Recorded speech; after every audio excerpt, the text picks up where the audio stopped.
Okay. Hi, my name is Emily. I was a student here in Granada last year. I met Nancy one day on the street and she was crying. She was super distressed. And she told me it was because she had found this pony out in the mountainside that was tied to a tree with no food and no water. So she was bringing food and water to the pony every day, and also to a donkey and some horses that were also left in the sun in the middle of summer without any food or water.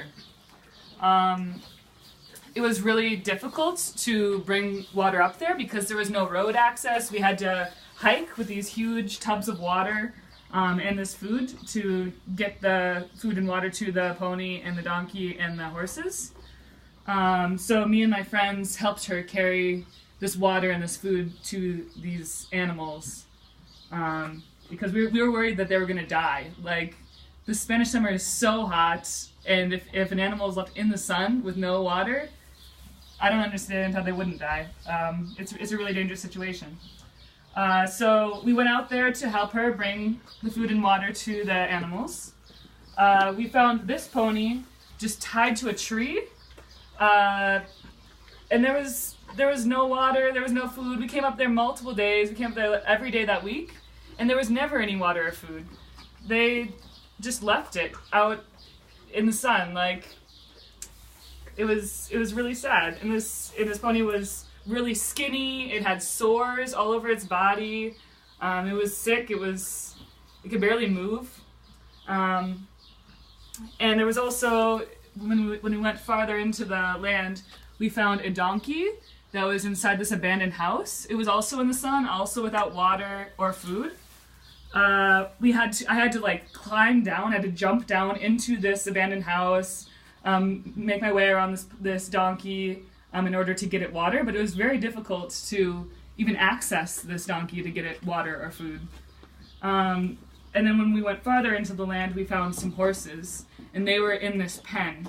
And they had a little bit of water, but there was one horse that was like locked inside this building, and it was a cement building, super hot. It had no water, no food. It must have been cooking in there, and we couldn't even get water into the horse to give it water. Like, we slipped some apples through the roof, but there was just no way to get it water. I also got stung by a bee when we were trying to get apples to that horse because it was just infested with bees and bugs, and it was just a really sad situation. I don't understand how all these animals could live without water for so long. So what about calling for help? When we got back after seeing animals in this condition, my Spanish roommate from Sevilla, who's a native Spanish speaker, she called the police. And we called the first time, they put us on hold, and eventually they hung up on us. We called again and again and again. We called 4 times total, and every single time they put us on hold. We were waiting for like 10 minutes, and then they'd hang up on us.